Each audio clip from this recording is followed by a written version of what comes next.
Finally made it. We're here on Lake Eufaula, Stage 1, Major League Fishing Bass Pro Tour.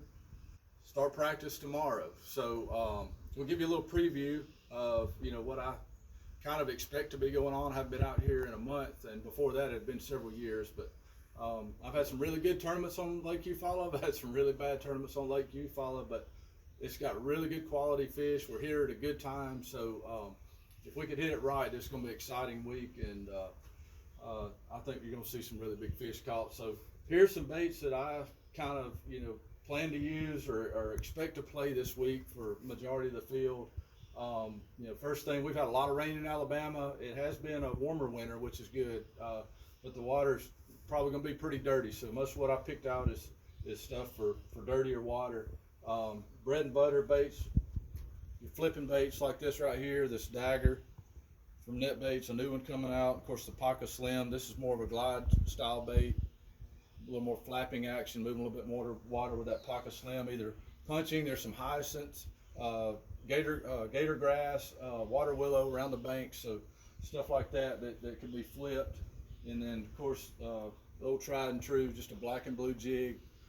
This one right here, you can pitch it or swim it. If the fish get aggressive, you can swim a jig and catch them. That's just a net bait pocket chunk on there.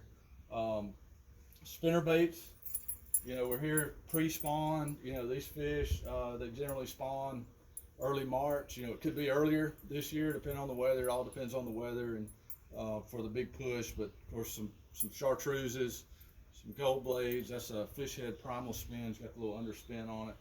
Pretty cool deal. Definitely look out for vibrating jigs. Yeah, it's dirty water, pre-spawn. These fish are, they're big, they're fat, but you got to give them something that they can see, they can hear, and they can feel. And so look out for vibrating jigs this week. That's a net bait little spanky on the back of it. Crankbaits, dirtier water. I like crawfish patterns, lipless crankbaits. And then there's some square bills, things like that for shallower water, crawfish patterns, or chartreuses. And then even though the water's dirty, there still could be an offshore bite.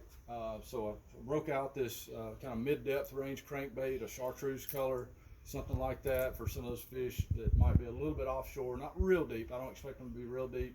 It'd be really hard to catch in this dirty water, but it could play. So something like a crankbait or a heavier version of the spinner bait, or maybe even dragging a football jig or Carolina rig. So that's the basics. And so I've got about 20 rods rigged up to start practice tomorrow, and I hope to get that narrowed down to about 2 or 3 by the day I fish on Friday with Group A. So keep watching. Let's see what happens.